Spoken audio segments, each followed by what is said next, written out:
I've just taken a stance that it's not about me, it's about these individuals that were wrongfully and unfairly dismissed by the city of Cape Town. And today I take it upon myself, regardless of what will come my way, regardless of what people will be doing to me. Um, I've just taken a stance that I don't care anymore. I'm not afraid. I will speak up. And during this life, it will be a lengthy life, but I just need to point out certain information that actually leads up to the 25th of February this year, where I am hoping and praying that a reasonable man or woman who will be appointed as a judge to analyze the information which will be presented to them in court as reasonable, so that they will be making a reasonable decision. So it is my wish, or it is my desire, that on the 25th of February, these members that will be appearing in front of the Labour Court to present their case and appealing to be reinstated in the city of Cape Town will be able to be heard by a reasonable man or woman. So let me start.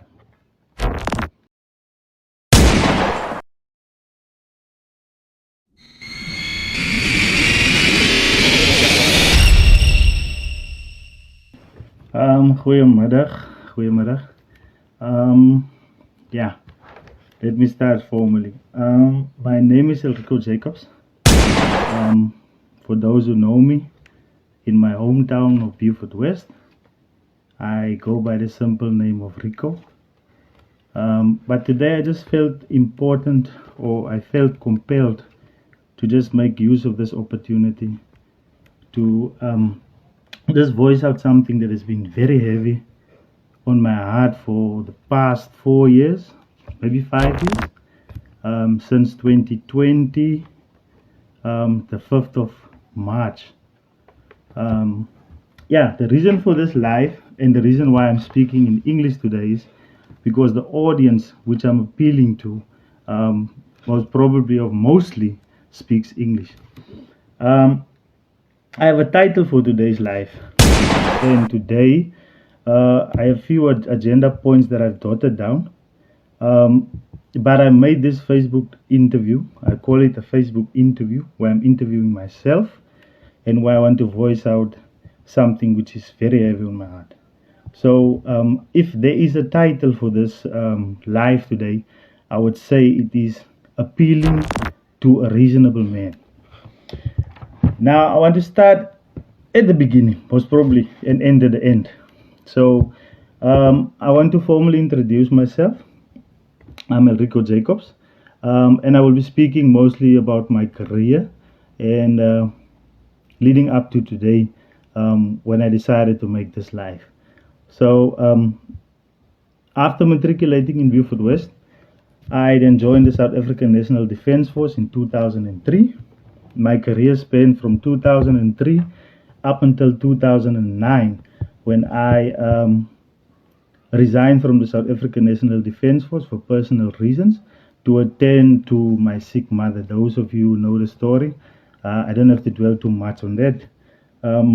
I took care of my sick mother for about 2 years, where in 2011, after she died, I then went to City of Cape Town to start work at City of Cape Town, the informal settlement, human settlements department. The department that I started working in was called the Anti-Land Invasion Unit.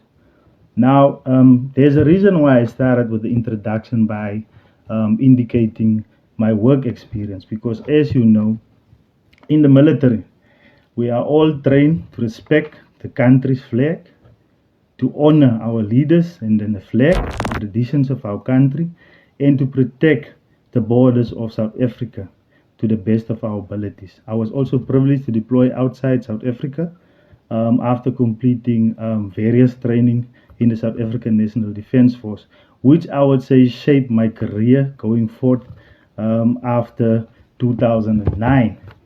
Now, you know, as a military personnel or a uniform wearing individual, we know there's certain expectations from us, especially when you dwell in the rankings. So the last rank that I've occupied was that of a lieutenant, platoon commander. I was fortunate enough to complete all the training up until the rank of captain. So, which means leading people in the South African National Defence Force comes with certain expectations and also comes with certain responsibilities that you need to adhere to. And it's quite obvious if you look at the career of most military personnel or uniform carrying members, they normally dwell in departments, or if they seek alternative jobs, they would normally go into careers that speaks to discipline, order, policies, procedures, and those type of things. Yeah, so I just wanted to give you that background in order for you to see exactly why I'm making the following statements that I'm going to make today. So the actual point that I want to make is with regards to a dismissal of the city of Cape Town, where they have dismissed me and members reporting to me. It is in the vicinity of about 19 members directly reporting to me, and then some few others that were also dismissed. This the administrative personnel, and you can say about 80% of the anti-land invasion unit department was dismissed. Now, why I'm speaking on this is because there's an important date coming up.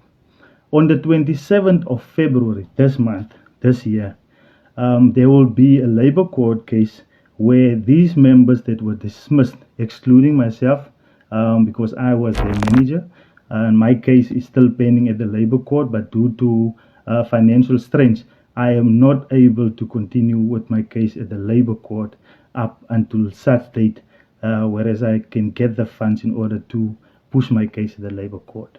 But these members were fortunate enough, after a lot of things that had to take place, they were supported then now by the union and some members by their private lawyers in order to get this court date of the labor court date on the 25th of February 2025.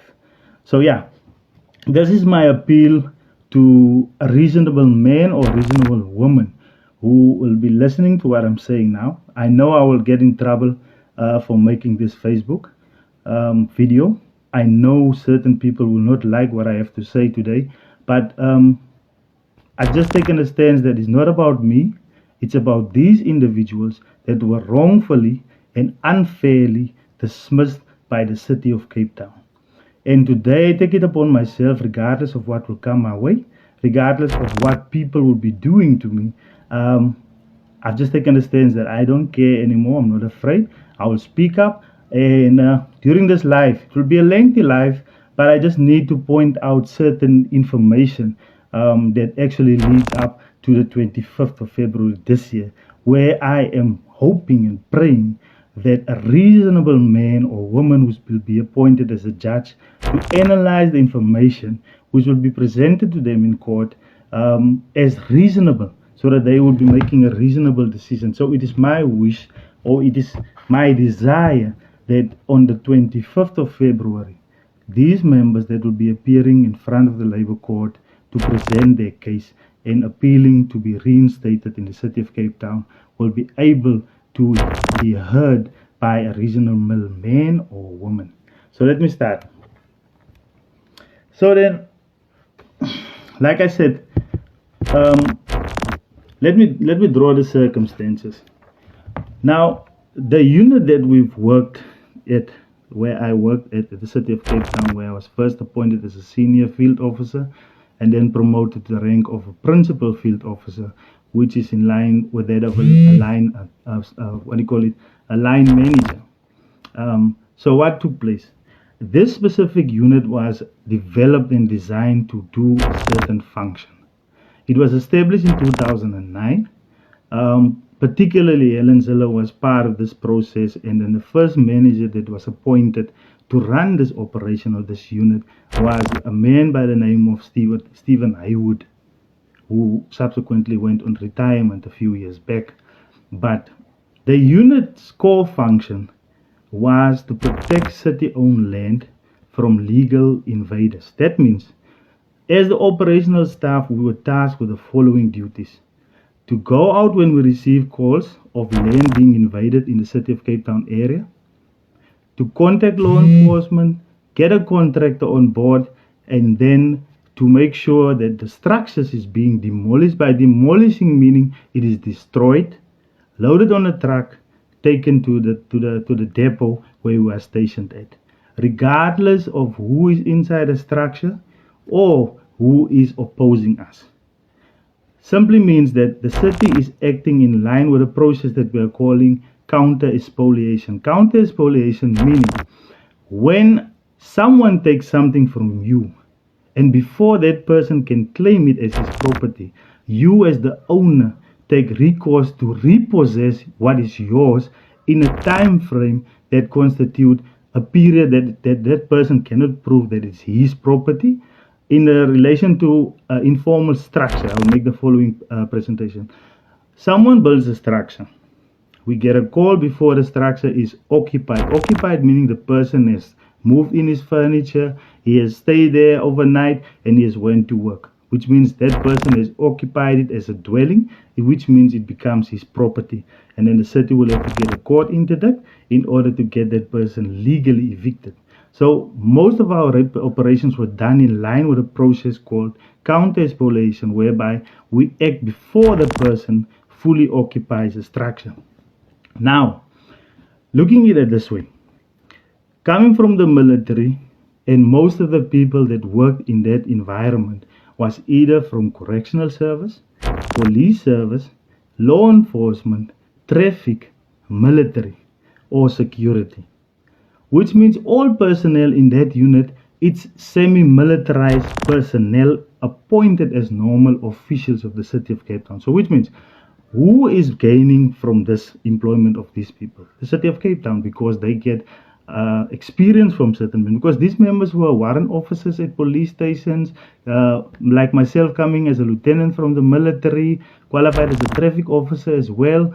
Others were just normal policemen, others were working for armed response, ADT, this type of environment. So discipline is easy when it comes to giving instruction, expecting people to execute the duty, and then also to give feedback, because we're militarized, whether we like it or not.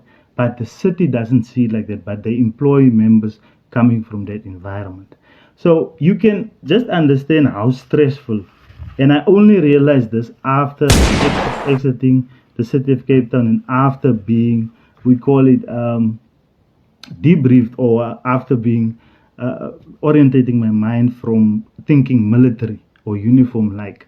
When I was now in Beaufort West, back in Beaufort West, I realized how horrible the job was, because at certain times we've been instructed by senior city officials, councillors who go via the directors, and political interference is everywhere. Where we will be given instruction to demolish churches, to demolish crashes that has been in operation. So it's horrible. So these things also made sense to me when it came now to reappropriation of land, where this policy has been signed into government, where people now can repossess land without payment. It came and it made sense to me, because remember, the functions that were given to us and when we received briefing was like the importance of the job that we are doing. When I used to speak to the staff, I sketched a scenario to them that people are on a waiting list expecting to get housing. They are approved. The city identifies certain land for housing, and now people who are not on that waiting list then jump the queues by informally invading these lands in order to jump the queue. So that was my motivation behind it, because I'm preventing people from taking land which is occupied, which they occupy, that is allocated for people for future housing. So it made sense to me that there is a role to be played. But after playing that dangerous role, politics normally gets in. So the increase on the unit came up. It was on the media. I remember a time in 2018 where there were large-scale land invasions all over the city of Cape Town, where they invaded areas like Kraaifontein, Bloekombos, Umfoleni, East River area, Kalkfontein, which is part of between the Delft and the Kuils River area. These were areas that were earmarked so-called illegal invaders to invade, because these are areas close to schools, close to main roads, transport. So that is why they wanted to take this piece of land. So we were working in a tiring rate, whereby we demolished about 1,200 structures in one day. It went on for about a week. In total, for that week, it has never happened before. We demolished close to about 5,000 structures in one week, working in excess of almost 14 hours a day, trying to do these land invasions. Also at night, us as the managers, we had to go in consultation with lawyers to try and get eviction orders and trying to get interdicts preventing people from occupying, which means I normally work a lot of overtime. After my shift is finished, reports that needed to be handed in, media briefings that needed to be drafted in response to land invasions that needs to go ASAP to the media department of the city of Cape Town, where people will have to give feedback. So the media department was normally on our cases because there's inquiries from newspapers that needs to be answered in a certain time frame. So which means my life was occupied by anti-land invasion unit. It was easy for me because I worked with great people, stunning people, people that were eager to follow, and people that wanted to impress me, that wanted to do the job. I would normally work with them to show that I can work with you guys and still go and do my reports and stuff. And I got accolades. I remember it was 2019, evidently. I think 2018, if I'm not mistaken. We got award that same year where we were fighting so many land invasions by the then city mayor, Patricia de Lille, who gave us an award for exceptional service rendered to the community. And yeah, it was an award well received, because we did work according to what we were appointed to do, excellently so. But I just needed to sketch that background to you. So what then happened was the following. Remember, I said there was a founding member, our member who started the unit, called Mr. Stephen Haywood. So he went on retirement, I think 2017 or so. He was a white manager. So his post was vacant for a long time. And then another colored person by the name of David Norkia was then appointed, who then in a few months resigned also for the position. So the head position was no longer occupied, it was vacant. And like I said, it was a white person who occupied the position previously. The reason why I'm mentioning this, because the unit, anti-land invasion unit, was stationed in a leafy area. That is now the Boston Belleville area. So those who knows the area, it is the Boston Belleville area. So it's quite a leafy area where mostly white people are staying. So the decision came that because now Stephen Haywood was managing the community, allowing them to come onto the yard to have their Horizon annual events, coming to walk their dogs. I think the national cross bowing championship was done in our yard, at our depot, and then they were also exercising there. We also share the yard with a law enforcement grouping that normally support us for security when we conduct our operations, was also in the same yard.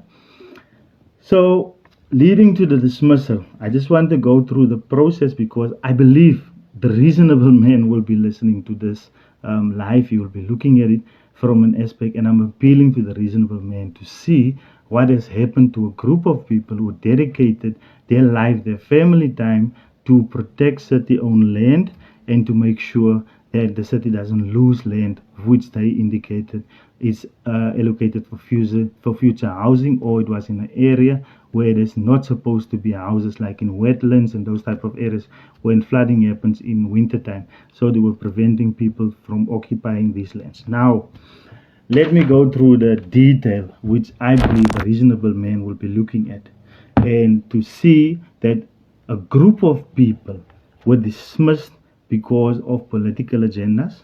They were dismissed because of racial motives. They were dismissed because certain managers felt that they cannot be questioned. So everything that I'm going to go through now is policy related. It's stuff that anyone would actually question because it's city policies that were defied. by managers, but we were then charged for gross insubordination, and and then subsequent to that, we were dismissed without getting a proper hearing, without being listened to, and because these senior managers were aligned to senior politicians, which now currently became known in media. And I will even mention these leaders as I go through, that is now in media, that is being caught out in doing some dodgy things, and they are accused in court, so which means I am allowed to name them in that nature. So let's start. So then, because we as anti-land invasion unit personnel were mostly African and colored. Remember I said there was no head of department. The community of Horizon, because of the increase, which was normal, people would come and ask for their material and belongings back after a while, of which we are giving their property back. Like sometimes we were even confiscating fridges, TVs, tables, chairs, whatever's inside that structure was normally taken. And people had to travel from wherever they are coming from to our base, where they have discussions with us, and then we were allowing them to take material. Obviously, it's not the same material that was confiscated because everything is dumped in one pile, and then we were allowed to give their belongings back if they can identify them. So, because of this, the community of Horizon wrote to a director, which was a white director, and then also to the MACO member of Safety and Security, which is JP Smith. They wrote to him asking for this unit to be removed from the area because undesirable people were entering the area. People were coming with the material, they were complaining about the noise because when they're loading this zinc back up onto the structures, some vehicles even break down on their way to our office or moving from our office. Some of these trucks will be breaking down. So they were complaining about it, and then they were instructed, because mandated, because this became political, because it's a DA run area, politicians got involved saying this unit needs to be relocated. So the process of relocation then led to members being dismissed. But I just want to point out what happened. So just to go through some, I know it's going to sound boring to some people. That is why I'm saying this live is meant for that reasonable man who will be seeing this video now, who will have to make a decision on the 25th of February 2029. That is why I'm also speaking in English, so that that person don't have an issue of translating or seeing or or hearing what I'm trying to say. So I don't mind people that watch and then go off and those type of things. I just need to convey that message to that reasonable person who will have to make that decision. So yeah, I don't mind how many people watch it. I know the person that should see this, the people that should see this, whether political or whether administrative, whether jurisdictional, they will know what to make out of what I'm saying now. So let's go back to the 12th of September 2018 when this whole process started. So what happens there is a monthly Director Labor Committee. We call it the DLC. This is a committee where the unions, Imatu and Sambu, come and sit with heads of departments and discuss certain issues relating to that department. So this is the Directorate Informal Settlements Backyard Dwellers in Backyards, the Directed Labor Committee. So it's called the DLC in short. So on the 12th of September 2018, this meeting was conducted in the main boardroom, 9th floor, 2 Bayside Tower Block in the Civic Center. The agenda of that meeting, I just want to go through it. Opening and welcoming, apologies, adoption of amendments of the agenda, confirmation of minutes, matters arising from the minutes, inconsistency, implementation of policies, procedures by line managers and supervisors. Item was brought on by Imatu. Work skills plan, training needs analysis with regards to EE and ETD. Item also by Imatu brought up. Outcome regarding senior workers, so which means superintendents. There's also occupational health and safety. So there's items, so especially item number 8. I just want to draw your attention to item number 8 on that DLC meeting. relocation of anti-land invasion unit, area-based community engagement and liaison. That is the new name of the department. Item by employer. So LB Meyering. So just to indicate to you what the structure looked like. So we had an executive director of the department. We have a director. We have a head of a director. We have then a head, and then we have the area managers. So which means I'm reporting in the absence of the head of the department. I report to the manager of the department, which is Mr. LB Meyering. So this manager, LB Meyering, brought the item to the attention of the DLC, and the item was relocation of anti-land invasion unit. So that is item number 8. So we'll specifically only look at what happened to item number 8. So which means here, Mr. Meyering has an email by Mr. LB Meyering requesting, I would like to add a point on the agenda for the next DLC meeting, relocation of anti-land invasion unit. Mr. LB Meyering. Then it says, please see the minutes of 8 August, and then he's requesting that item be added on to the 15th. So which means, let me just go through. So present in that meeting where Mr. Meyering requested that the item be brought to the agenda was Alicia Delport, which was a secretary, Eugene Slongwane, Velda van Bluk, which is a Imato representative, Nekitso Kole, LB Meyering, which is the manager, Ntombe Kaya, which is also administrator, Rihanna Pretorius, which means she's a director, then Mzwai Mswana, he is a union representative of Samvu. So which means in that meeting was Samvu Enumatu. There was also the director of the department, and then there was a manager of the department. Now I want to take you to item number 8 on that meeting. Just allow me to go through it.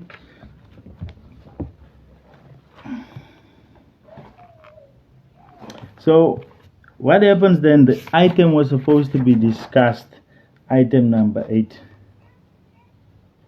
So just allow me to go to item number 8. So which means in that meeting, Mr. LB Meyering got an opportunity to speak about this item. He said, LB Meyering briefly discussed with the union on Monday, that was the 10th of September. So which means LB is saying that he had a meeting prior to the DLC meeting on the 10th of September regarding the building that is unsafe at Horizon Belleville, which is in Boston area. That is now the depot where we is now. LB Meyering said he had a briefing meeting on the 10th prior to this DLC meeting where he pointed out that all of a sudden the building that we've been using for a lot of years has become unsafe. He said what is required is a space for equipment, safe undercover parking, an operational room, more functional server, and a bigger area for the trucks to offload material. The old abattoirs in Ndubini was identified, and following from a workshop Rihanna attended on land invasion, a formal application to facilities manager for corporate space at Ndubini was made. LB made this known to staff informally, and it was then decided that this matter be formally discussed at the next DLC meeting. Imato and Samvu has no objections but mentioned that the affected members be consulted formally. LB will set up a consultation meeting with the staff and gave them the letter of intent during the month of September 2028. Therefore, the relocation will depend on the consultation meeting. The chairperson added that issues needed to be taken into consideration is to adhere to the policies of implementation of the relocation process. So, which means, just to summarize, LB Meyering went to this DLC meeting after asking the point to be brought onto agenda. He made first certain omissions. He said that he has consulted with Imato and Samvu. Prior to the meeting, on the 10th of September, he discussed with the union that he's going to be discussing this issue at the DLC on the 12th. On the 12th of September, when this meeting took place, Mr. Meyering then said the following. He briefed the union. He already indicated that a place has been identified where staff will be relocated to, because the environment that we're currently using, that we were using for quite some time, has become unsafe.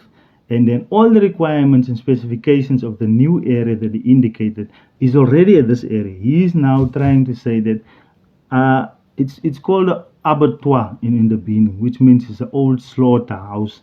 There is an area that has not been used for quite some time that he's saying we can be taken to. In the Bini, someone who knows in the Bini would know how hectic it is to get to Ndubini in traffic time, especially peak traffic, and then in the afternoons it's very difficult to get to Ndubini, and then the space has not been used, but it's an abandoned place, if I just have to point it like that.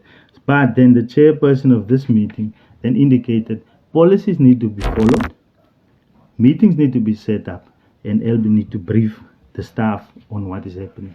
But he's already saying in this meeting, I don't know if you can recall, I said he's saying that he has already informally briefed staff, which means was a lie, because this was in September, the first time this information was presented to the DLC. He's already saying he has briefed staff on this issue. So let's continue. So that meeting was then done on the 12th of September. So just remember, 12th of September, he said he already briefed staff. Now a letter was then sent to the unit. It's actually from the office of the Directorate Informal Settlements and Backyarders, from the office of Director Rihanna Pretorius. So this letter was directed. I will just read through it. It says the date it was drafted is the 20th of September 2018. This is a few days after the briefing of the DLC. So there it's saying the employee's name, no name was added to it. The employee number, there was no number added to it. Then it says, dear colleagues, so which means it's a big letter to everyone who is now colleagues of Ms. Rihanna, Director Rihanna Pretorius. So she's saying the title is Relocation Notification. This letter gives you notice of the city's intention to geographically relocate you to a new workstation as per table below. Now the table below states the current location is Horizon Crescent, Belleville. The new location, 53 Barclay Road, Old Abattoirs in the Bini, Maitland area. Date of relocation. Now this is important. The date of relocation on this letter, dated the 20th September, says that date of relocation to be confirmed. So which means this letter, it was sent by Rihanna on the 20th of September, stated there is no date confirmed yet for the relocation. That is in September. Your line manager will consult with you on the reason for this relocation and the impact that this may have on you. Please be reminded that in terms of the relocation assistance policy, you will be entitled to relocation assistance for a period of 6 months should you be out of pocket as a result of this relocation. This assistance will be in the form of reimbursed allowance for additional transport costs occurred.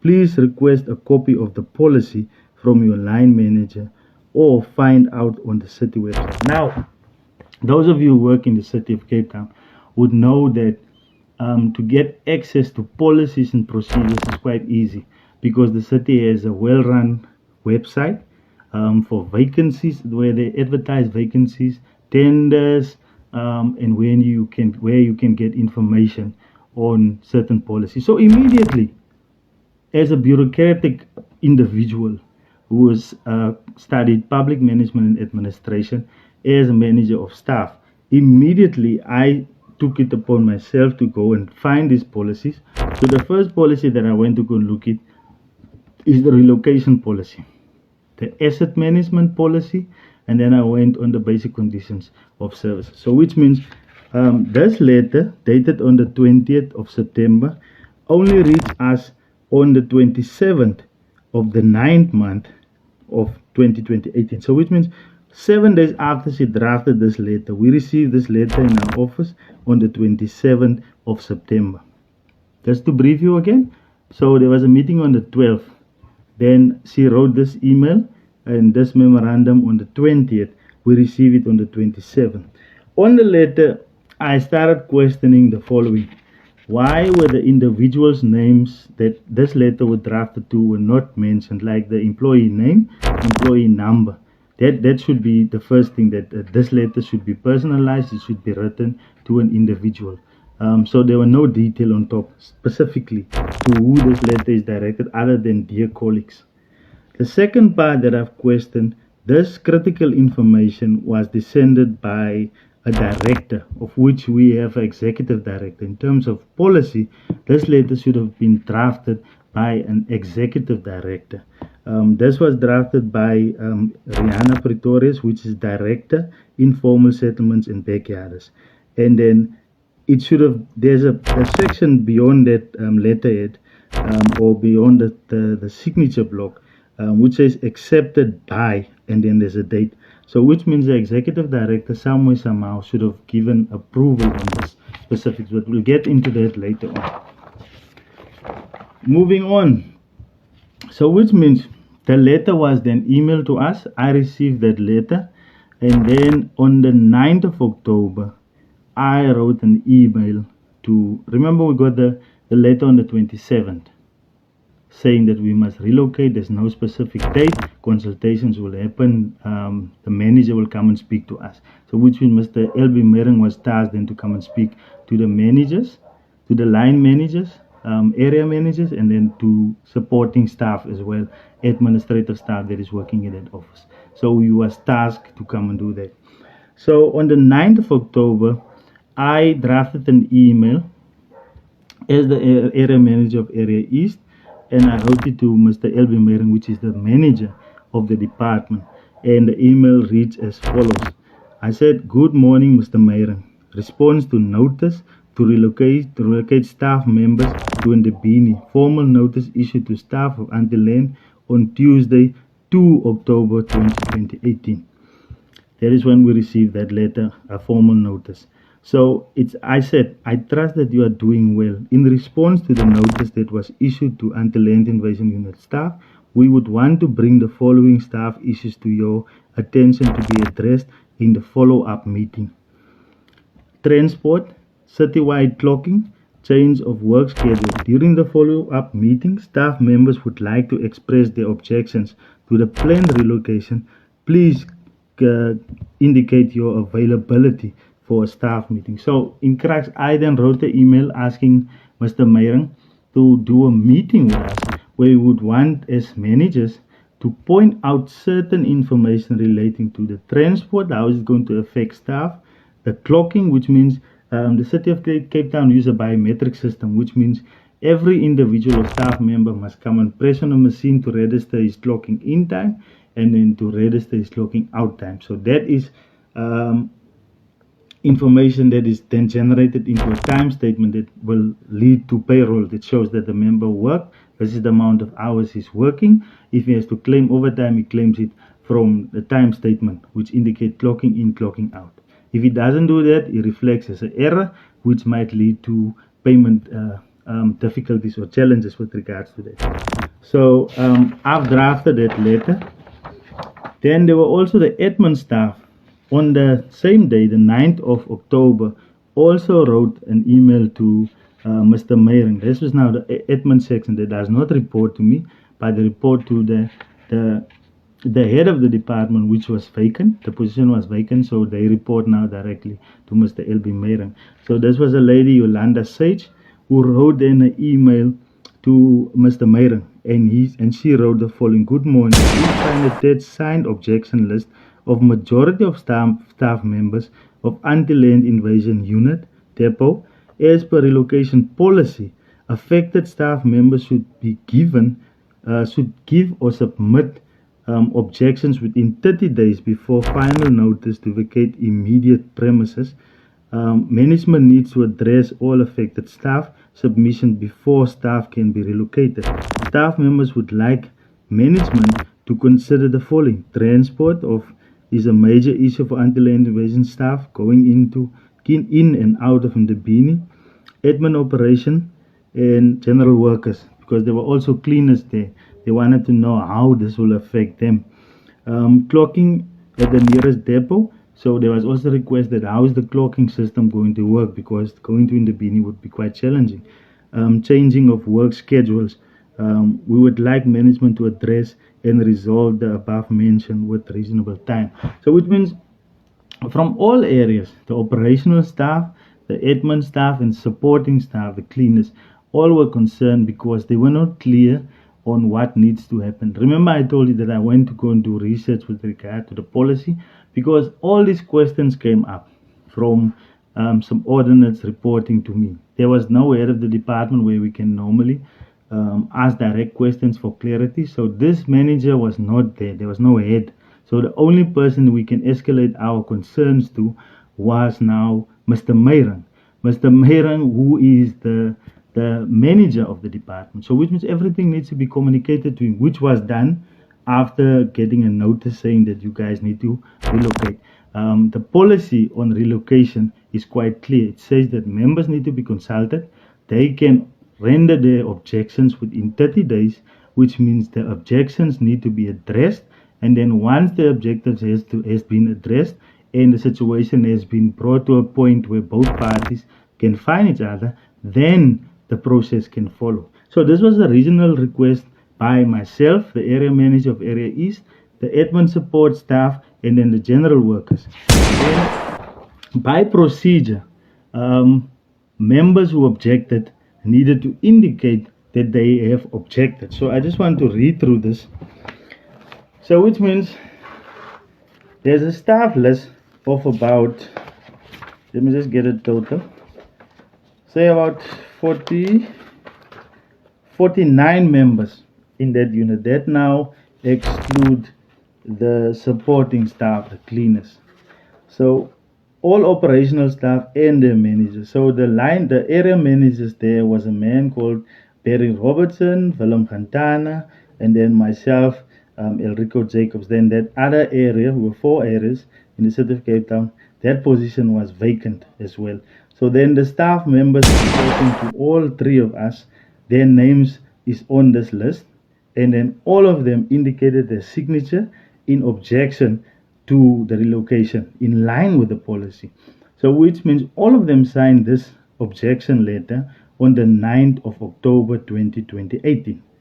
This was then forwarded to Mr. Meyrang for his attention, showing that these members have signed this document and they are objecting to the relocation in line with the relocation policy, which states they need to be consulted. Remember, there was no date yet indicating when the relocation will take place.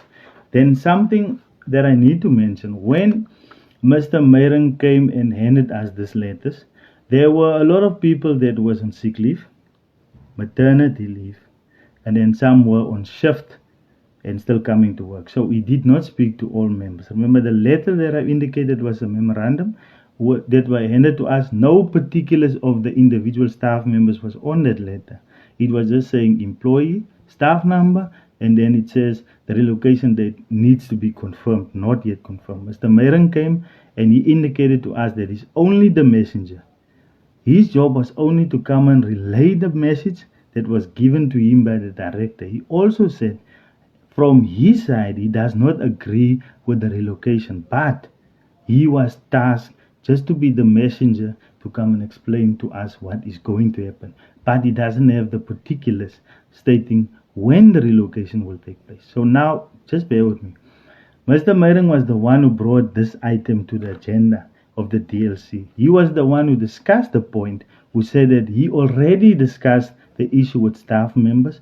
He already discussed the issue with the unions. Now he's only coming to us now to come and explain the issue after the DLC meeting, when he said he already spoke to members. So you can already see there something is not right. There's something fishy here. So the staff wrote the objection in line with city policy. You need to object, you need to put in a grievance, and then that matter needs to be attended to. So the objection was the first line. because there was no specific dates on this. The unions involved was IMATO. Remember, they were at all those meetings who said members need to be consulted and all those type of things.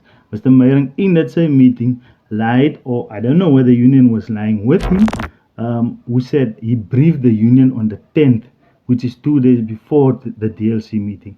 The union did not object and did not say he's lying, so I'm assuming that the union was briefed, but the union never came to us, never spoke to us, and acted like it's the first time that they hear this. Only after I got the information of the minutes is where I saw that the union, Imatu and Sambo, was present at that meeting, and they didn't say nothing about it, when Mr. Meyering said he already briefed staff. So the objection was then submitted. The objection was submitted on the 9th of October.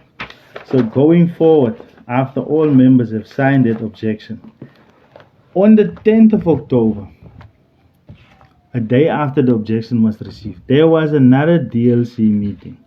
So on the 10th of October, there was a DLC meeting where item number 9, I'm just going to take you straight, I'm not going to read all the other items on the agenda. Item number 9 was then on the meeting. Remember, there is now objections. Meeting members has been informed about the pending relocation. A date has not yet been set. Now in this DLC meeting, item number 9 is brought onto agenda. It says relocation of anti-land invasion unit members, area-based community engagement and liaison. Item by employer, Mr. L.B. Meyering, feedback on the consultation meeting with staff, and the letter of intent that was issued on the 10th of October. So which means now this item is brought up. Mr. L.B. Meyering must now give this meeting feedback on what happened to the meeting that he had with the staff. Remember, the staff objected on the 9th of October. Mr. Meyering is now going to a meeting where this item need to be discussed, because he said to the DLC that he will be discussing this issue with the staff members. So here's an item brought on where he is the employee representative, not the director, not the executive director, but a manager is now going to brief the DLC on the process, because he was tasked to complete the process of relocation. So let's go to item number 9. What was said in item number 9? Just allow me a few minutes to page to item number 9. So item number 9, which was expected now, Mr. Meyering must come and brief the DLC on the process that he has followed regarding the consultation process, which the union said they don't have a problem. He must first go and consult with the members and then come back and give feedback. The relocation policy says yes, you can relocate members due to operational requirements from one geographical area to another geographical area, provided you consult with them, you issue them with notices, you deal with the objectives, and you relocate members. So the policy is quite clear on that. So it should be quite simple to do it in line with the policy. But now look what Mr. Meyering, who is the manager, who's been tasked by the director to consult with members, what he did. The item says this item will stand over to the next meeting on 14th of November. So when the point came where Mr. Meyering had to brief, remember there's something to be briefed. He needed to say that objections has been given to me. Members expressed their concern on the relocation. The relocation doesn't have a date yet, but members then indicated they want a follow-up meeting because they were quite concerned regarding the relocation, transport, the clocking. Remember I said biometric system, people had to clock in and clock out. And then how is it going to affect the shift, especially the timings of members to work. He then said, this item needs to stand over to a next meeting, which will be conducted on the 14th of November 2018. So on the meeting of the 10th of October, a day after he received objections, Mr. Meyering chose to indicate to the DLC that the meeting, the agenda point, he's not going to address it. It needs to stand over to a later date in November. So nothing was said, I assume, because the minute doesn't reflect anything being said by Mr. Meyering. Now, this is the part where I as a manager started getting concerned. Remember, I told you that I came from the military. I'm a qualified traffic officer. I've studied public management, have a degree in public management administration. I've done a lot of courses. And remember, as a military guy, sometimes it's very difficult to deviate from instructions that has been given. But what we do take note in the military and wearing uniform is policies and procedures. So which means there was a clear policy guiding this process. And then the person that were tasked as my manager to give me an instruction could not give me clear information. Remember I told you that Mr. Meron came to the office discussing with staff members present, where we've indicated there's still a lot of other staff members that is not at work, sick leave, maternity leave, and not in shift. He cannot just brief us. He needs to schedule a date when all members are present, or to write something formally, of which he said, guys, I am only the messenger. I was sent here by the director and she gave me an instruction. I don't agree with the relocation, but what I can say to you guys, there is no date, so this might happen or it might not happen. He then guided us to say that go and read up on the relocation policy and the asset management policy, of which we did. Immediately, I started having doubts in this manager. Just to give you a little bit of background, Mr. Meron was appointed during the restructuring of the city of Cape Town. It was when Patricia de Lille, as the political head, together with Richard Bosman, which was the city manager, reconstructed or redivided the city of Cape Town under new branding, the logo changed, the areas were redivided, and there were 4 mini mayors placed in those areas that were going to make administratively easy, access to seniors. It was going to be easy because there would be different mini mayors that we can discuss in different portfolios and those type of things.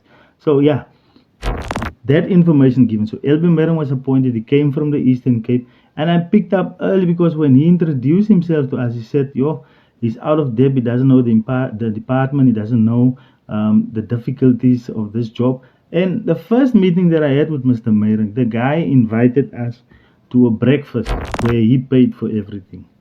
And I know normally when someone invites you for a breakfast and feeds you, he wants information.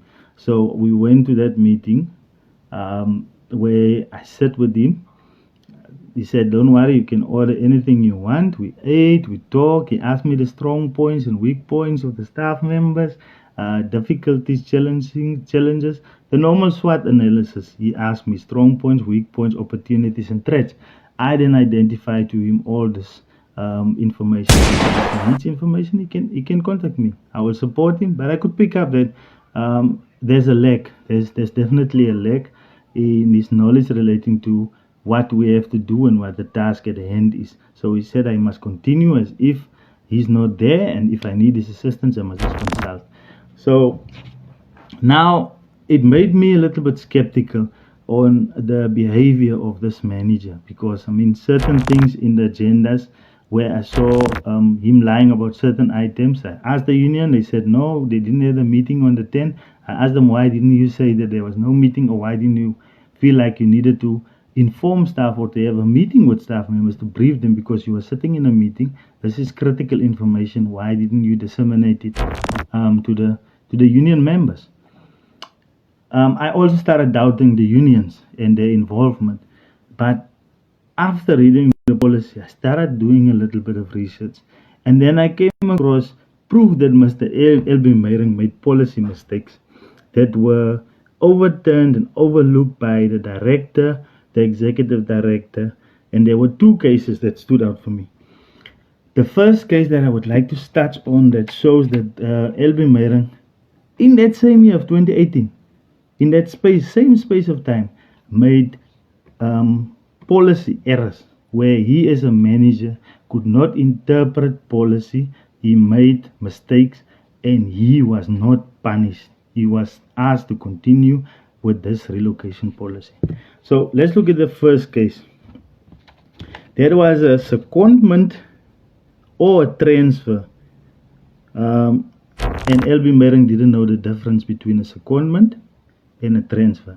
Now, to brief you guys, a secondment is when one member is bilaterally transferred to another department, same salary, same position level, but he's getting paid by the department that is seconded by to another department. So which means he's actually on the books of the one department, but working for a certain period of time in another department. A transfer is where someone is permanently taken from one position or one department to another department. He then gets removed in the position, his position gets advertised, and he is then placed in another position in another department. The difference is the one department that is transferring from takes all cost away, then the other department must accept the cost. But remember, in a transfer, you cannot be transferred to a lower position or to a promotional position. So the policy is quite clear on that. So let's look at the first case where he then didn't know the difference or could not follow the policy.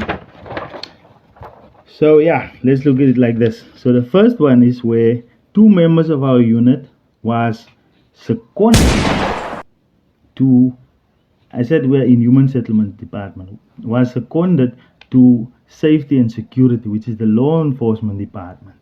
They asked for a transfer. The request that they wrote was to Mr. Myron and then to the director. We would want to be transferred to this department. We have a certain skill set. Remember I said most of our guys have military background, security background, police background. So they saw opportunity to be transferred to law enforcement because they feel more comfortable working in uniform and then to follow normal procedures, because our department is more informal, but most of us have are uniform members or were uniform members. So they requested then to be transferred to their department. The interpretation of Mr. Myron was that these guys was going to be seconded, which means their position will remain at our department, coming from our cost center, being paid by our department. Then they will be working, providing services in another department, which will not have any implication. So which means if they work overtime in that department, they can claim from our department. If you can just bear with me on that.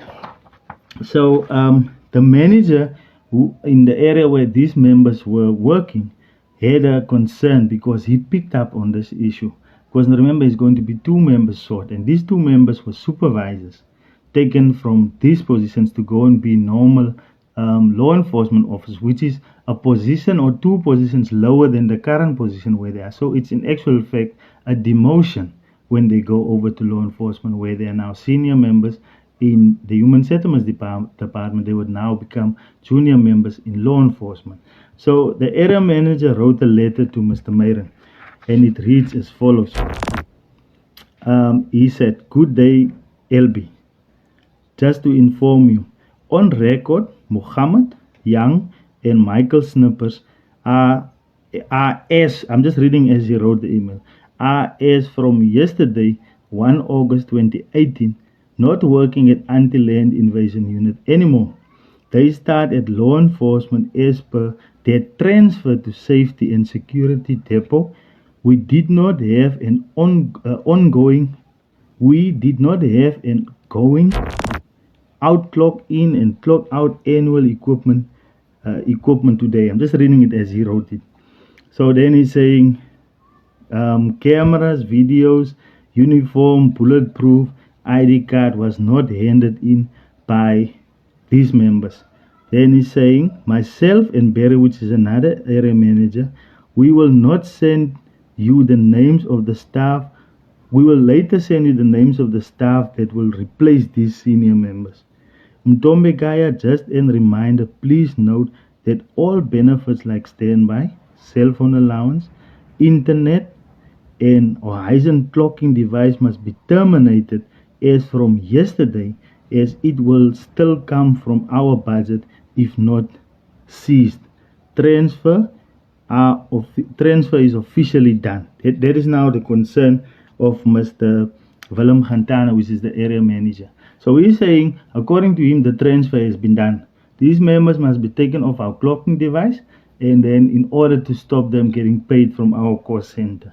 That is actually what he's saying. Now, Then there's another email written by LB Meyering. Now it's Mr. LB Meyering. So he is writing to Joseph Ross, who is also a head of law enforcement, working at the law enforcement department, where these two senior members have been now either transferred or seconded. We don't know yet. But according to the manager, he said these members were transferred. That is how he was briefed. So then he wrote the following. LB Meyering, who's the manager of our department, then wrote to Mr. Ross, which is the manager, the head of the law enforcement section. I refer to a transfer of these two members with effect of 1 August 2018. The email of ED, which is Mr. Richard Bosman, is attached, but it is not a secondment, but a permanent transfer. We have requested copies of the transfer request, approval of the two members from Informal Settlement Management Anti-Land Invasion Unit to law enforcement, which was done without Informal Settlement Backyarders signing off on any documents. We have not yet received any. The members initiated this request for a transfer, hence the funds remain with Informal Settlement Backyarders, but that is not the case. I refer to the below SEP screenshot. So what is happening now? These members that were asking for a transfer were told they are going to be transferred, and the transfer has been approved. They will now move from land invasion to law enforcement, according to them and according to their manager, Mr. Khantana. But according to Mr. Ross, it was a secondment. Now remember, who must now give clarity on this matter? It's obviously Mr. Richard Bosman. So let's go to an email drafted by Mr. Richard Bosman. This email is written on the 31st of July. That is before all this information went on the 2nd of August. Willem Khantana wrote to LB Meyering for clarity. LB Meyering wrote on the 6th of August to LB Meyering wrote to the 6th of August. He wrote to Mr. Ross trying to find out where's the documentation for the transfer. But a letter drafted by Richard Bosman on the 31st of July, which is obviously before August, states the following. He is copying in, or he's speaking to Joseph Ross, which is the head of law enforcement, and he's speaking to LB Meyering, which is the manager of Anti-Land Invasion Unit. And he's saying the following. Good afternoon. I have signed off the operational secondments of the above members. This is just an operational secondment, not an interdirectorate transfer or an employee initiated transfer. So what is Mr. Richard Bosman saying? He's saying to LB Meyering on the 31st, before the inquiries of the area managers start asking what is happening with these members, he already informed Mr. LB Meyering on the 31st that this will not be an employee requested transfer. It is not a transfer from one department to another, but a secondment, which means the department that is moving from to another department, which means human settlement, anti-land invasion will still pay everything. If they work overtime, if they work standby, everything is going to come from our cost center, which means we are saying we're having excess staff and we want to move it over to you guys to borrow, like a temporary transfer of some sort. He's pointing out directly here in July already that it's not a transfer. Mr. Meyering then went on and continued lying and saying that it's a transfer and that Mr. Ross lied to him and a lot of other stuff. So emails went back and forth, leading up to members clocking errors not being approved. Because remember, law enforcement works different shifts. So which means they were coming, they did not clock in and out, which led to errors on the time statement, which led to unpaid. So these members were not paid for that month. I think they got a few dates when they were still there. They got paid, but most of their salary was deducted due to the fact that they didn't clock in or out. and then the managers that allow them to be seconded and were thinking that it's a transfer did not want to approve their clocking errors because they didn't know if these members worked or did they not work, which resulted into unpaid errors, and the members then went on a dispute for this process. So it went on. I just want to go to the findings of that disciplinary hearing that pointed out that Mr. Meyrung then was then part of a grievance process that was formal, so that you can see I did not make up this information. So it says that Mr. L.B. Meyrung on the grievance, it was submitted, it says L.B. Meyrung failing to adhere to council policy and procedures with regards to the advancement of an employee. So let me just go back to the case, the first one. That was now the second case. So on this finding of Richard Bosman, it came about that it was eventually an illegal transfer, which was then misappropriated, or it was indicated by Mr. Meyrung as if it was a transfer, but it was actually a secondment. The members then got their salary back, they were paid, and they were instructed to go back and report to Anti-Land Invasion Unit. So there was a second incident. Remember, that is policy related. Transfers, secondments is a policy. So the first case that I came about was that L.B. Meyrung could not interpret policy. He was then found guilty or not being able to interpret policy, and then members had to suffer pay because Mr. Meyrung was deceiving members. I'll put it like deceiving managers, giving them certain information, acting like he didn't know, whereas a clear instruction was then given to him by Mr. Richard Bosman, and the record was set straight. Mr. Meyrung, he did not know that what was the difference between relocation and secondment. You were at fault because you made members to believe that they were transferred permanently, but they were not. And then the managers did not sign off on their payments, and the members did not get their pay. So eventually the members then got their pay back, and then nothing happened to Mr. Meyrung.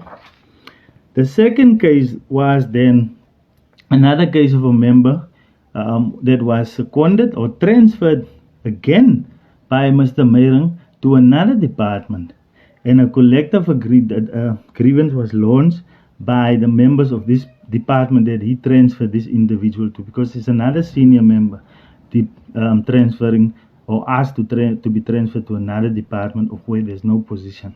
So they then submitted a collective grievance which read as follows: L.B. Meyrung failing to adhere to the council policy and procedures with regards to the advancement of employees. Then it says the employment equity policy of the City of Cape Town was violated, that was approved on the 23rd of June 2005. The anti-discriminated policy of the City of Cape Town was violated, that was approved in May 2010. The Code of Conduct of the City of Cape Town was violated, that was approved in 2008. The Constitution of the Republic of South Africa of 1996, Section 10, was violated. The recruitment and selection policy of the City of Cape Town was violated. L.B. Meyrung must be held accountable and responsible for his actions, as staff members' morale is very low. Staff request that L.B. Meyrung must reverse his decision of a member Jeffrey Dawson to be relocating from Anti-Land Invasion Unit to informal settlement management. So that was the request made by these members. Now I'm going to take you through. So there's a list of members, about 6 members of this department that feel like they needed to submit objection because they could see LB is messing around with their careers and future by transferring a senior member to a department where there's no position, but these junior members are also looking forward to one day having a position. But he's now transferring a senior member out again, which is supervisor, into a junior position. So let's get to the facts. So everything that I'm mentioning is factual. I'm not making up stuff. These are evidence that were presented, and then this is evidence that I have and I'm reading from now. And then you will ask a lot of questions. This was information given red flag should have gone up. So the finding was as follows. So this is a document that is a memorandum.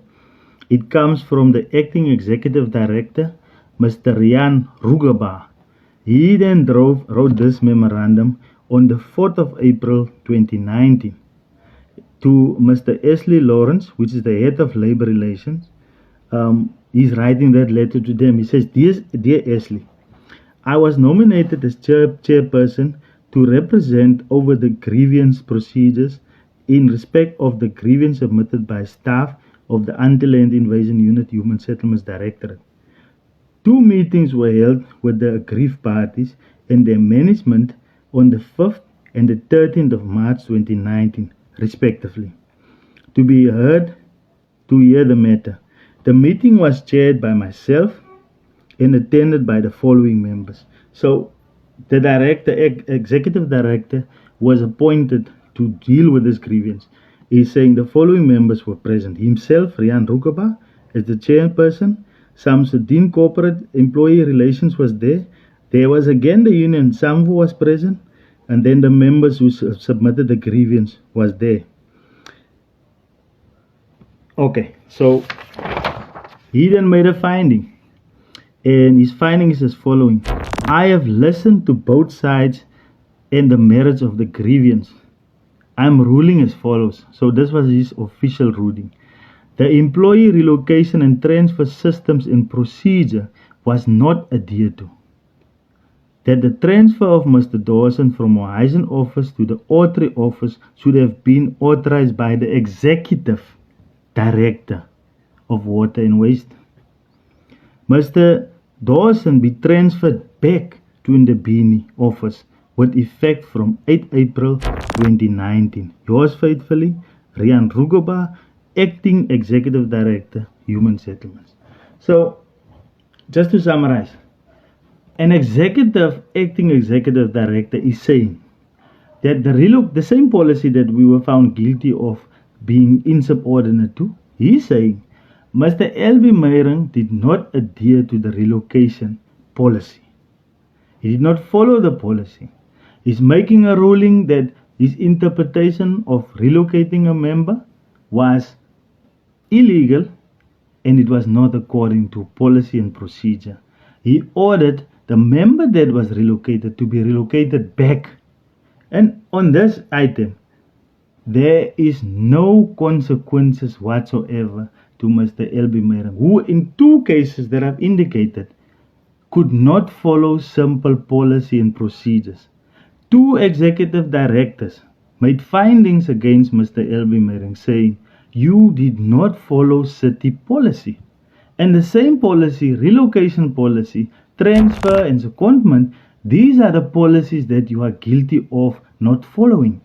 But here, Mr. Meyering, in the same duration, where he was found guilty on all 2 of these occasions, him as a manager not being able to attend or to correctly interpret city policy where he made mistakes, was allowed to again continue on his streak of not following policy, to relocate now a larger group of people.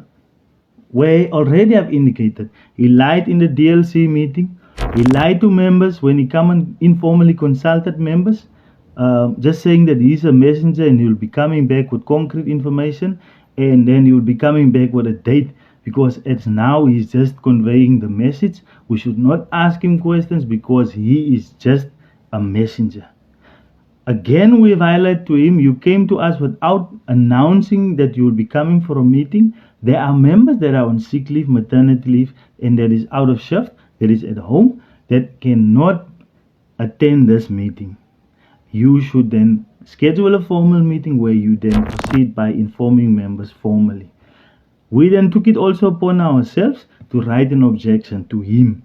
He lied in a DLC meeting asking that the item of relocation of staff members, where he was tasked to go and address members, come back and give feedback on his discussion, said it must be postponed to a later date, knowing well there were issues relating to all of this. So I could just think that at that time he's demakar. He doesn't know what is happening because 2 findings went against him. Somehow he needed to discuss with Rihanna, which also I know now later on, Rihanna Pretorius was also his previous colleague in the Eastern Cape where they were relocated from, or where they were working previously. Now they're working together in the same department. So they know each other well.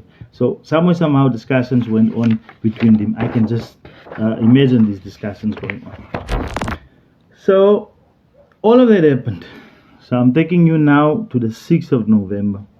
Now here's where the trouble starts. 6th of November 2018. Again, this is now a letter coming from the office of Mr. L.B. Meyer on the 9th of November. Remember September that things took place? It went over to October. Now it's November on the 6th. The 6th of November, this letter was drafted. Yeah, I'll just speak on this letter. So it's a memorandum from the manager area-based community engagement, which is Mr. L.B. Meyer. Date that he drafted was depicted as the 6th of November 2018. And then he's just saying attention to anti-land staff. Then he starts by dear colleagues. Then the heading is geographical relocation instruction. So now he's issuing an instruction on the 9th of November 2018. And he says, the relocation is a reality. I'm just reading from this document. Relocation is a reality, and we all realize that any change to our environment is having some sort of uneasiness to it. We will, however, have to take the bull by its horns and start with this process. The sooner, the better. Our director has given the assurance to the portfolio and ward councillors that we will be out by end of October. End of October 2018. So what he's saying that Rihanna Pretorius, who is the director, already spoke to political. Remember I said to you that this was a politically driven relocation where members of the community, which are mostly white, went and consulted their political constituencies and said we needed to be relocated. Then he came up with some reasons why we need to be relocated. The area is not safe, all those nonsense that he wrote there. So he's saying the assurance was given to the councillors in the portfolio committee that we will be already relocated in October. Remember all those dates, September, October, there was no date yet. Now in this memorandum there is a date, and he's indicating a deadline has already been missed, because he's saying by October 2018 we should have already been out. This is following the continuous public outcry that was since been escalated to her. I have received objections from 18 staff members, and the common concerns related to transport issues. The opinion is held that with slight changes to the standby roster and cognizance of the residential addresses of staff, we might be able to resolve this as far as possible. It will, however, require some planning and frame and sort of like teamwork. It's supposed to be teamwork. It will require planning and teamwork. The relocation will, however, have to proceed. We are aiming to relocate towards the end of this week and early parts of next week, and you will all be profiled to clock in and out in the Bini as from 9 November 2018. You are reminded of the relocation policy which will be applied. It might take a while for all to settle in with this relocation and in finding their feet. We therefore expect hiccups which will be dealt with as part of the moving forward process. The following is important. He's saying some of the offices do not have furniture which is in a better condition than that of Horizon and need not to be removed. Familiarize yourself with what you want to move. In terms of the personal belongings, documents and files, please pack that in order to ensure that it do not get lost. Office space allocation based on effective functioning per region. Some furniture will be moved from Horizon to Ndebeni and vice versa, depending on functionality. The furniture that will be moved first is that in storage, and if some is not needed, will be moved back. ICT was already notified. That is now the IT members, computerized systems, notified of the relocation and will assist with the setup of computers as from Friday 9th November 2018. The contractor, Mr. Davids, has already been informed to transport confiscated material to Ndebeni. The contractor will most probably help and assist with the removal of furniture, equipment, etc. This will happen as from Thursday. It is encouraging to see that the yard is almost clean. The contractor is requested to clear the yard of all uncollected items. Assistance with the trailers, equipment, tools, vehicles to be relocated to Ndebeni. Although challenging and daunting, I appreciate all the words of enthusiasm and eagerness of staff in this new phase of our existence. I am particularly proud of this unit, and I believe we will move from strength to strength by preventing land invasions as what was done the last couple of months. Now, just to give some clarity on this, so Mr. Meyering received objections. He acknowledged the objections in this memorandum, stating the 18 members has formally objected. Remember, there's a grievance also that they are objecting to the relocation. He came to the office September, October. There was no date yet for relocation. Now in the memorandum dated on the 6th of November, he's saying on the 9th, there should be we should already be relocating. He has arranged with a contractor. Now, just to give to you those who understand processes, the contractor that he is referring to is a contractor that was appointed to help with the demolition of illegal structures, removing of those structures, and then dumping of the material that was confiscated. Now, he's implying, without following a procedure, that the same contractor will be used to load our office equipment from our Heisen Belleville to Ndebeni. That already that was a red light for me, because you cannot use the same contractor to move. The one that was used to remove illegal structures is now asked as a favor to move our equipment to Ndebeni, whereas there's an asset policy. He's making reference again to the relocation policy, of which we've read, which clearly states guidelines as to how to implement the relocation policy. Himself, Mr. L.B. Meyering, the manager, was tasked by the director, was found guilty by an executive director that this man cannot apply the relocation policy. He cannot apply the transfer and secondment policy of the city of Cape Town. He made two mistakes in the same period, but was now still tasked to continue with the relocation. And again, he lied. He said he consulted the union 2 days before a DLC meeting.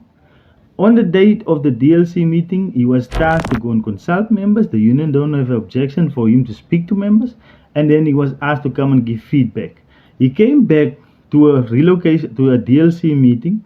And then in that meeting where he was supposed to provide feedback, he then said, can this item stand over to the next meeting that was supposed to take place in November?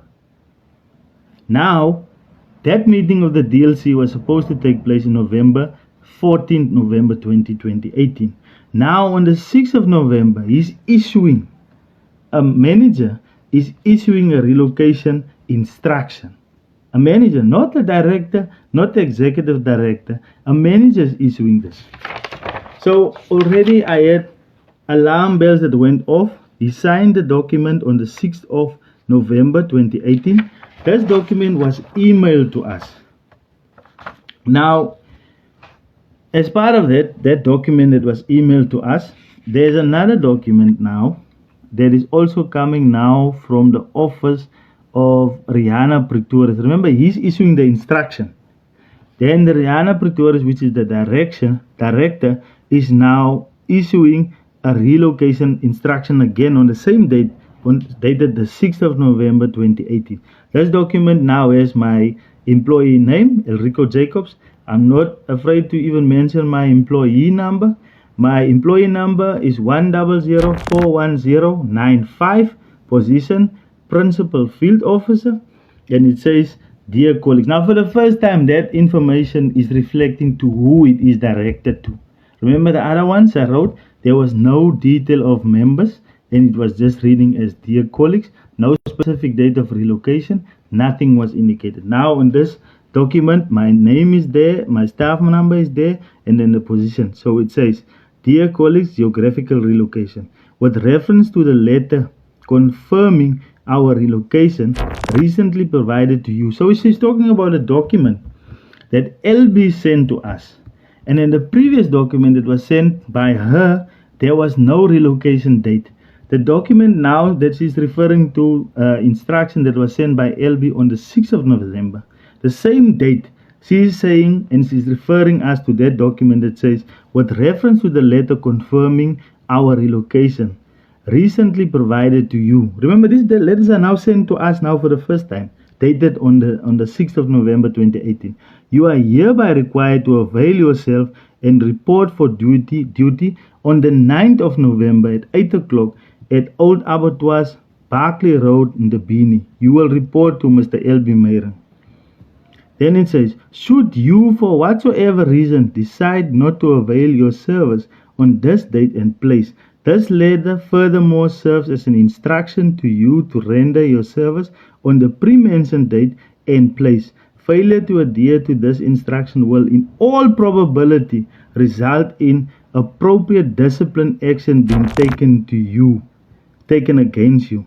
Once again, we confirm your relocation details. Then she's saying again, we relocate to in the Beanie. The date of relocation is the 9th of November. The time we should report there is at 8 o'clock, reporting to Mr. L.B. Meyer. Now, remember, I'm going to draw you back to the findings of Mr. Rian Rugoba, who was the acting executive manager, acting director. So, acting executive director. So, in a finding of Mr. Rugoba, now, just remember, I've indicated I'm reading what he's referring me to a policy that is set by the City of Cape Town that needs to be followed. He's saying, look at the policy. I looked at the policy. Then a finding was made by Mr. Rugoba saying, only an executive director can issue an instruction for relocation. That is his finding of the executive director. He said, only an executive director can issue an instruction of a relocation.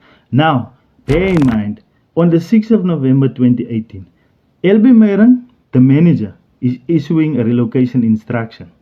On the same date, the 6th of November, the director, Rihanna Pretorius, also issued the same notice saying this is an instruction. Should we not adhere to it, discipline action in all probability will be taken against us. Same day. Now, looking at the date, so she's saying the first time we hear the date of relocation is when she drafted this letter on the 6th of November. Not going to touch as to when members received this document.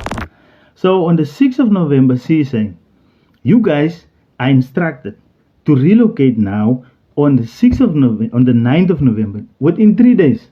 She's saying on the 6th of November, you guys must relocate on the 9th of November. Now I'm moving to when members receive this document. So there, Mr. L.B. Meyer is writing a memorandum also saying that there's still a lot of hiccups. But remember, teamwork, we will get through it. He knows the issue is with regards to the asset transfer policy, the relocation policy of theirs, objections. He promised to come back. We asked for a meeting. We objected. Nothing was done. He was found guilty of not being able to deal with the policy himself. An executive director found him guilty 2 times of not being able to interpret the same policy, relocation policy, and then the staff secondment and transfer policy. Also, the asset policy is now in place. So those 3 documents is important. These are city drafted policies. They are the policy holder. They say if members do not follow this policy, then actions will be taken, decisions will be reversed. So all of that, bear all of that in mind. That is information that I now have. Getting an email that is being sent, drafted on the 6th, saying that we must relocate on the 9th.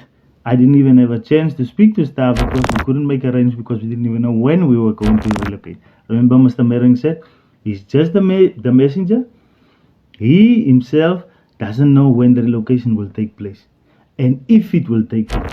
But for now, he's just here to come and convey a message. He lied to the DLC saying that he will not be able to brief them on that item. Can it send over to the 14th of November? And then this letter is drafted on the 6th of November 2018. Moving forward.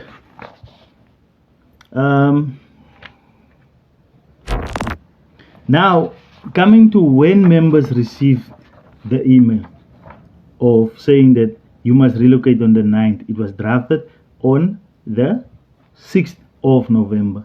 So on the 8th of November, I wrote an email to Mr. L.B. Meyering. I said the following. I said to Mr. Meyering, good, okay, that my email was on the 7th, sorry, my apologies.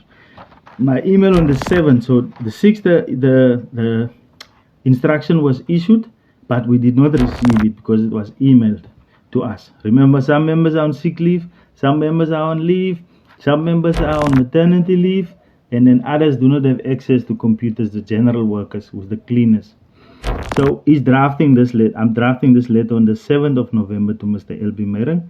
I copied in Rihanna Pretorius, which is the director, and then all other area managers, and then the union as well. I've copied them in that email. I said, dear Mr. Meyering, the heading there is Geographical Relocation Instruction, 9th November. Hereby, I wish to indicate that I have received and noted the content of your correspondence to anti-land invasion unit. I must admit that your correspondence comes as a big astonishment to all of us this morning. This in light of the fact that you have issued us notices about a month ago of the intention to relocate us with no confirmed date yet. You have also opted not to formally consult with us as line managers on the development on this process. I personally submitted my formal objection to the notice that was issued to me by you. You in return opted not to respond to my objection, deeming it of no importance. It is only now in your correspondence that I have noted that there was a deadline of 31 October 2018 that was missed. You are now informing us on the 6th of November 2018 that we must relocate within the coming 2 days, 9 November 2018, to be at new location and new offices. I am of the belief that your action is dealing with this process is not in line with the City of Cape Town municipal policy. And I refer him again to the same policy. He said he must read relocation policy. I have brought this under the attention of my union representative, who had advised me accordingly.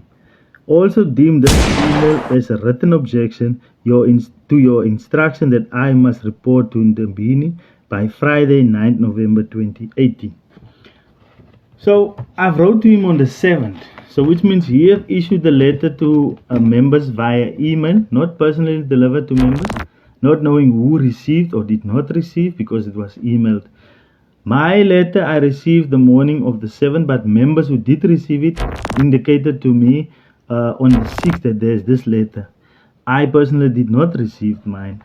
So I wrote that to him. Then Mr. Meyering just said, he said the following. Mr. Meyering replied, and on the 8th of November, he said, good day, Elrico. Your assumption is wrong. You did not remind me at all. In fact, some of the emails got stuck in my mailbox due to being full. The 18 letters were sent off at after 5 in the afternoon and the 6th of November 2018. If you need confirmation, please check with my secretary, Faida. So there the guy is saying to me that the reason why I did not receive my email like the others at 5 o'clock. Mind you, our shift ends at 4 o'clock.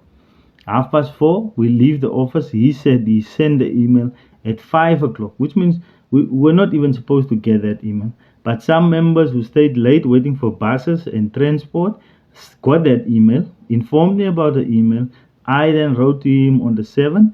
He then replied on the 8th, saying that the reason why I did not receive my letter was because it got stuck in his outbox and his emails were full.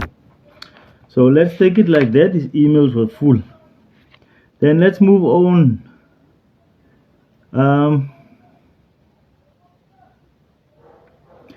Now, the second issue that I want to bring to your attention is on the 6th of November. Remember, 6th of November, we were getting that relocation, stating that we must relocate. The first letter was drafted by the manager as an instruction, Mr. Mayron. Second, Rihanna Pretorius as the director drafted the same letter. Remember, now my concern came to the signature of these instructions. Whereas a finding said, and then the relocation policy also deals with this. It says the instruction must come from an executive officer. But here we are receiving this instruction from a manager and a director. So already my alarm bells went off. And then in line with the policy, I objected. Many others objected. So then the relocation of 9th November 2018, members then decided to write an objection. Remember, we're now getting 2 days to relocate from an area, taking off computerized items, cameras, whatsoever. We had to relocate, which means there's an exercise that needs to be done in line with the asset management policy. The asset management policy states if items were removed from one office to another, there's a form that you must complete that says, I'm taking this item and I'm moving it or transferring it to another person, or it's going to another office. Then that documentation needs to be completed stating this item was removed, is going to be placed there. That is for auditing purposes, because items are barcoded and then on an annual basis these items get scanned, and then there is an inventory list behind the door that normally would indicate what is in that office. Then the asset management team would know exactly where the city items are and where to get them, and they are all barcoded accordingly. So which means it is an exercise that will take definitely some time because there's vehicles involved. Each area manager has about 4 vehicles in their possession that is also monitored. That also has to be done. There's all other items that needs to be done. That is excluding now the admin block, which is reporting directly to Mr. Merrick, which also have a query, because remember they were not told that they had to move, but here he's saying he's already consulted with the IT, but IT members has never showed up to our office. The admin staff is still confused what items must stay, what items must go. He's just saying some items must go, some items must stay. So no one knew what was happening and he couldn't provide clarity on it. So going forward, let's move to my objection.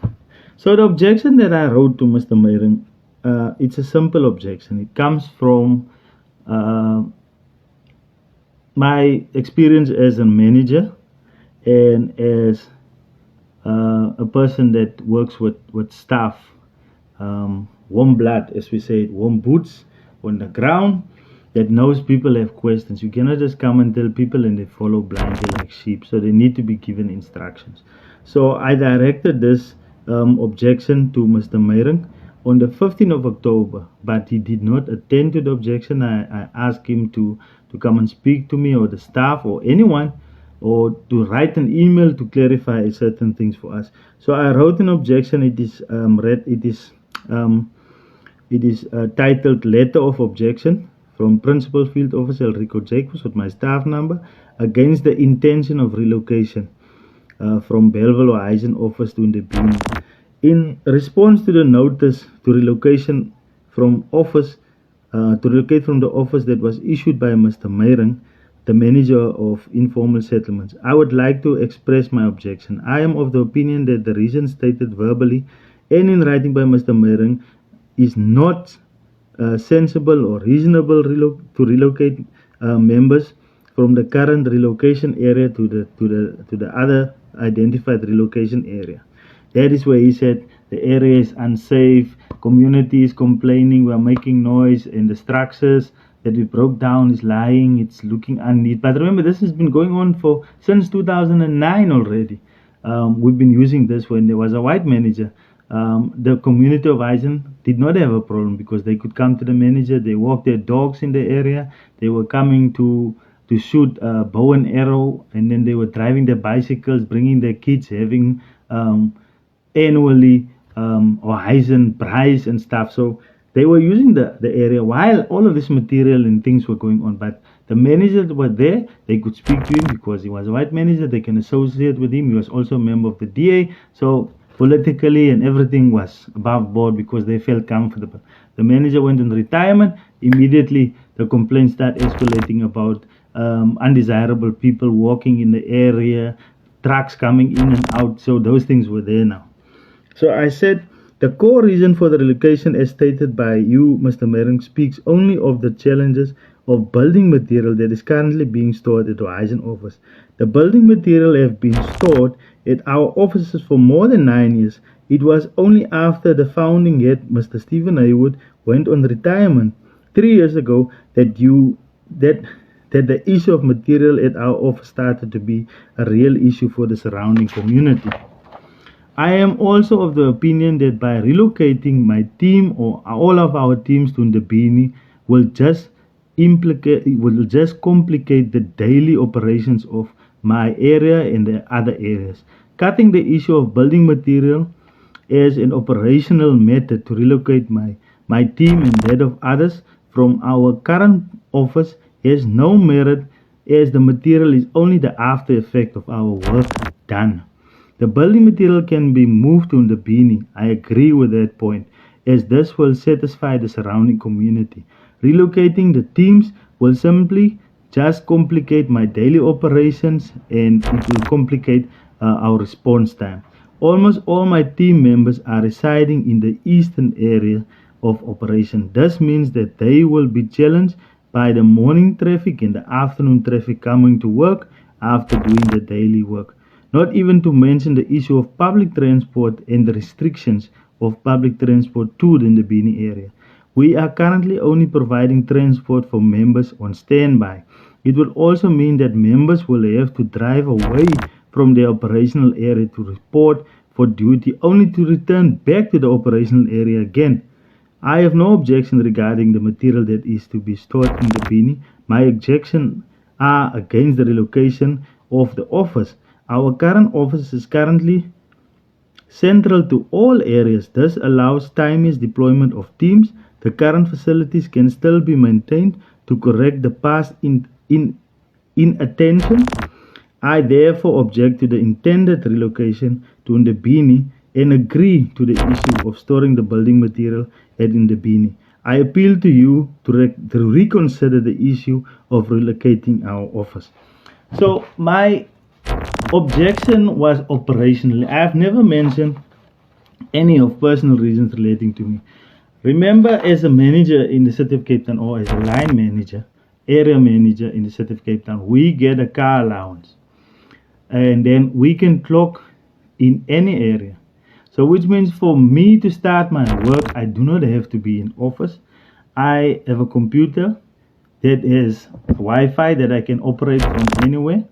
I have a backup battery, so which means if I'm stuck in traffic and know that I won't be able to reach a certain area on time when I drive during peak hours, I can then go to a nearest depot, sit there, read my emails, respond to emails, issue instructions. Because I also have a radio with me, I can then speak to my team members as they are reporting for duty or when I have to deploy them to certain areas, which means the east area is covered because most of the members is coming from that specific area and then traveling to work in the Horizon area. It's central to most operational staff to reach, because if they have to use a bus, Belleville, they can travel by bus, they can travel by train, they can also take private taxis, and then it's easy for them to access.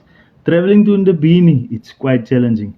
We provided transport for members, but it's only for members on standby. So which means those members that will normally have to travel with buses, trains, and taxis, it's quite challenging for them to get to Ndebeni on time. And then that makes it challenging for them to come back after work as well. Remember, the challenge with this job, just to go back again to the nature of the job, I was once called by a few pastors. We broke down their church, which was illegally erected on city-owned land. They did not have permission. They came to our office, and in the office during the discussion, they were looking at me, talking, and then they said they wanted to pray. And then some of them just asked me, like, why are you doing this job? And don't you feel like a devil when you do this job? It took me some time to respond to it because I know the nature of the job. It's not a nice feeling. It's not something that you would generally speak about, and it's not something that you can brag about, because remember, we are tasked with a very dangerous task. You have to go and break down a structure which someone has paid for in a community which give the approval. Remember, it's African communities mostly, and some colored areas where there's community leaders in that area, that there's counselors in that area. Some of them informally give these members permission to use, and they feel like they have authorization because the community agrees, specifically when it comes to creches and churches. And then we also have the traditional practices within the community that we are sometimes called in to go and break that structures. Now, when we do break the structures, we get a lot of resistance because we have to use the police, the traffic services, the metro police, the law enforcement. We also have to inform ambulance services and those type of things. And at one point it became so dangerous where we had to have daily briefings with the military, where the military personnel was assisting the city of Cape Town during land invasions and when structures were breaking down. So you can already see that the political direction was steered by what we called, it is the DA. So which means it's a DA run city. So the direction is other than what it was steered by the ANC for a brief period. So which means politically the backing was there because the Western Cape has been run by the DA. So everything that comes in resistance to a land invasion, or when they resist us demolishing the structures, or complaints or media inquiries has to be brought up and responded to. The inquiries is dealt with military precision, where immediately I'm contacted, I must give a statement. The statement is tweaked by the public relations team. A media statement is immediately released, and then should there be any resistance, immediately I will be instructed to go and consult with lawyers. It doesn't matter what time. I go to the law firm, I'm getting my coffee, I'm treated like I would even say like a celebrity, because when you get there, they know your name, they know your cell phone number, they know your residential address, they know your position.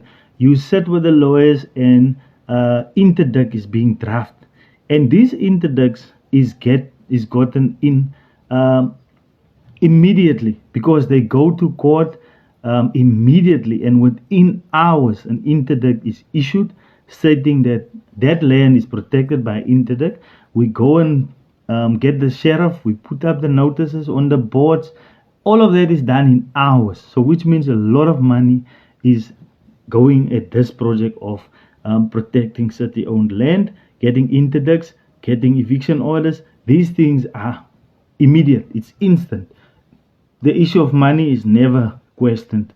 The desire to protect the land and to make sure that the city is not at fault, it's done. You being called by a director directly, the ED would call you in response. These things come to you in the instance, and you just have to respond. You leave whatever you're doing, you respond to cases. Someone says that staff members stole a laptop or these type of things. I can also make an example. There was a white colleague during operational duties.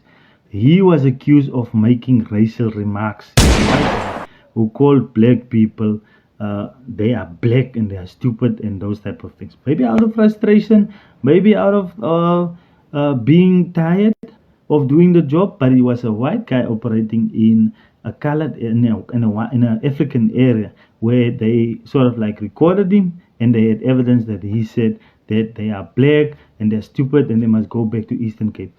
The member was found guilty. He was dismissed, but the member returned back to work. Yes, he returned back to work, and that was dealt with. It's not in my area, it was in another area, but it's just to make an example of the processes being flawed and directed to benefit one type of group and another. But we as employees can never utter these things because we are governed by policy and procedures. Us as line managers know that we cannot speak publicly without being authorized to speak on issues. We need to get approval before making statements, and that is how it's been done. Whereas we know some things sometimes doesn't make sense. At one instance, we are demolishing a structure where a boy was lying naked with an oxygen tank on a bed, but they just moved him in there before we could demolish the structure, and we had to demolish it because we have photos and stuff that the structure was illegally built. And those are the type of things that stays with us. The stress of the staff. I mean, there was no counseling provided to any of the staff members, and I could see that it was troubling them, because remember, most of these guys that were working in my area were African, and they were coming from this area. Some of them were even staying in shacks themselves, because we know it's not easy to get accommodation in the city of Cape Town. I was fortunate enough, because I was paid well, I could stay in a leafy area, in a complex, a security complex for the safety of my family. And I had to pay a lot of money to stay there. Just to make an example, you will not find a security complex under 11,000 for a 2-bedroom flat. So I was paying to the excess of 11,000, even more, to stay in an area where I can say my family is safe. But then when you do travel, you do meet these people in the streets. Whether it's in a shopping mall or somewhere, you do come across the members and they know your face.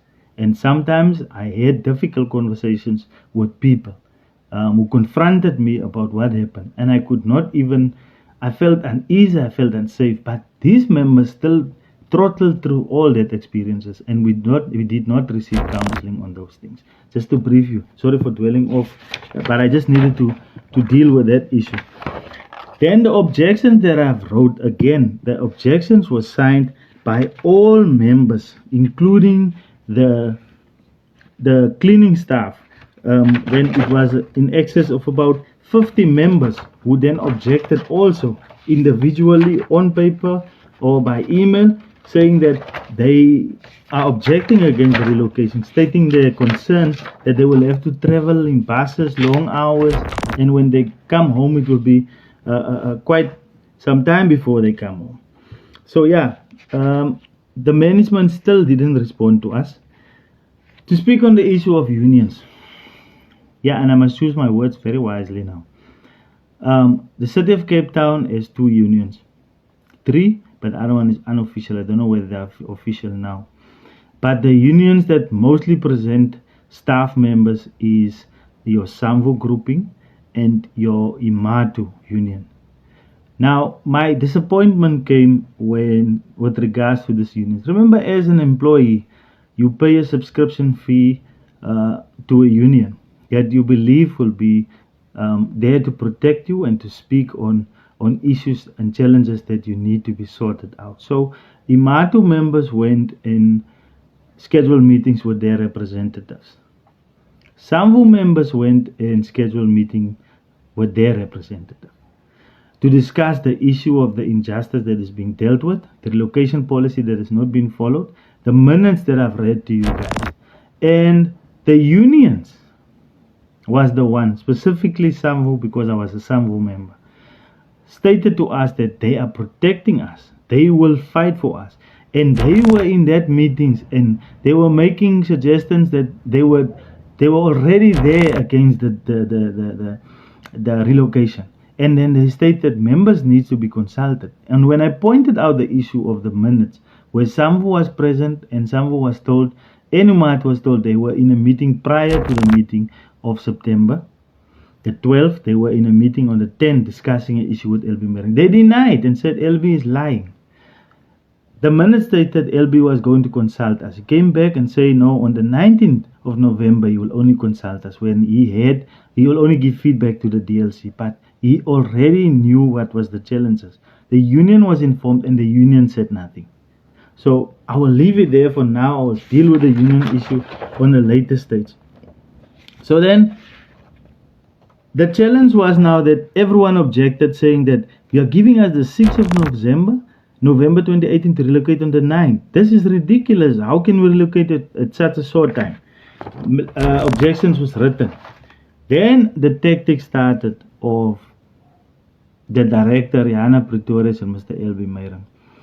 They wrote another email, a memorandum, stated, is drafted on the 8th of November, again to me, saying the final relocation notice. So which means there was a notice issued of relocation on the 6th saying you must relocate on the 9th. I objected again against that one with many others. The whole unit objected. Then on the 8th, even before the 9th when we were supposed to relocate, another relocation notice came and it said, this is now a final relocation notice. And then it reads as follows. This letter gives you notice of the city's intention to geographically relocate you to a new workstation as per table below. Then it says, current relocation is Horizon. New relocation is 3 Barclay Road, Ottery. So it says that we now need to relocate on the 19th. Remember I said the previous one dated on the 6th, saying we must relocate on the 9th. On the 8th, they draft a same letter saying now we must relocate on the 19th. So you can see already, we were told by the union, no, these are just tactics. Don't worry, we cover you. Because we can see the tactics. They call it white tendencies and those type of things. You know how vibrant these so-called firebrands are, I would like to call them. Samvu in particular stated, don't worry, brothers. We are here for you, brothers. We protect you. These guys will shift the date again because you can see it was the 9th, now is the 19th. So they feel us. We take the word of the union. The union said they were going to address these issues at the DLC. That was going to take place on the 14th of November. As stated by LB, was asking for grace to discuss the matter with the DLC.